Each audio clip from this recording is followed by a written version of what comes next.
Mr. President, Dr. Biden, Madam Vice President, Mr. Emhoff, Americans, and the world. When day comes, we ask ourselves, where can we find light in this never-ending shade?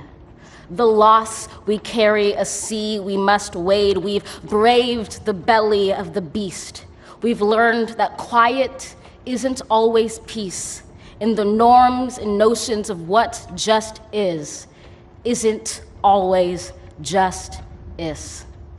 And yet the dawn is ours before we knew it. Somehow we do it. Somehow we've weathered and witnessed a nation that isn't broken, but simply unfinished. We, the successors of a country and a time where a skinny black girl descended from slaves and raised by a single mother can dream of becoming president, only to find herself reciting for one. And yes, we are far from polished, far from pristine, but that doesn't mean we are striving to form a union that is perfect.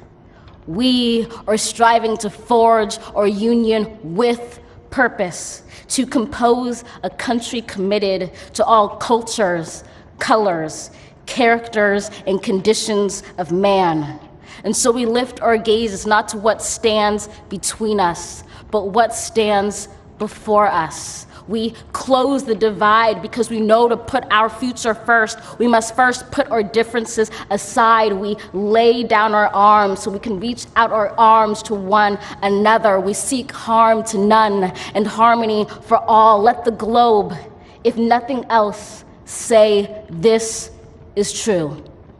That even as we grieved, we grew, that even as we hurt, we hoped, that even as we tired, we tried, that we'll forever be tied together, victorious, not because we will never again know defeat, but because we will never again sow division.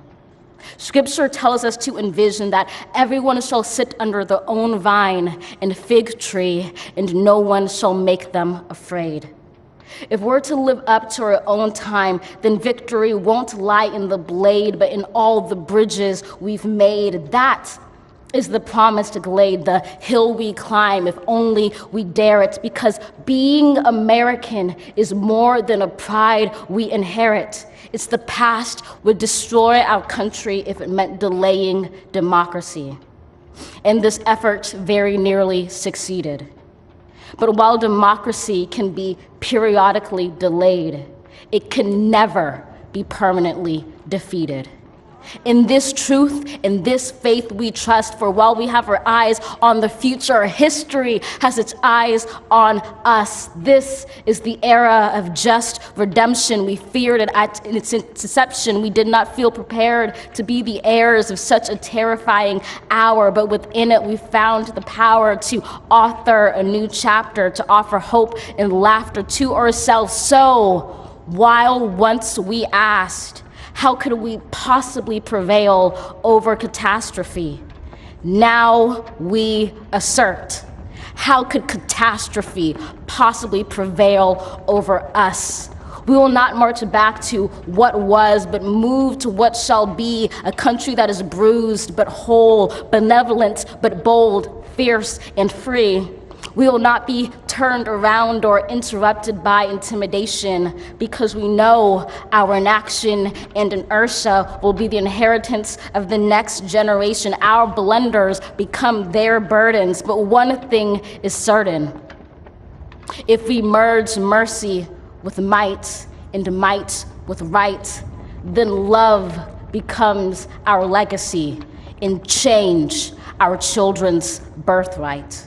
So let us leave behind a country better than the one we were left. With every breath from my bronze-pounded chest, we will raise this wounded world into a wondrous one. We will rise from the gold-limbed hills of the west. We will rise from the wind-swept northeast, where our forefathers first realized revolution. We will rise from the lake-rimmed cities of the Midwestern states. We will rise from the sun-baked south. We will rebuild reconcile and recover in every known nook of our nation, in every corner called our country. Our people, diverse and beautiful, will emerge battered and beautiful. When day comes, we step out of the shade of flame and unafraid. The new dawn blooms as we free it. For there is always light if only we're brave enough to see it, if only we're brave enough to be it.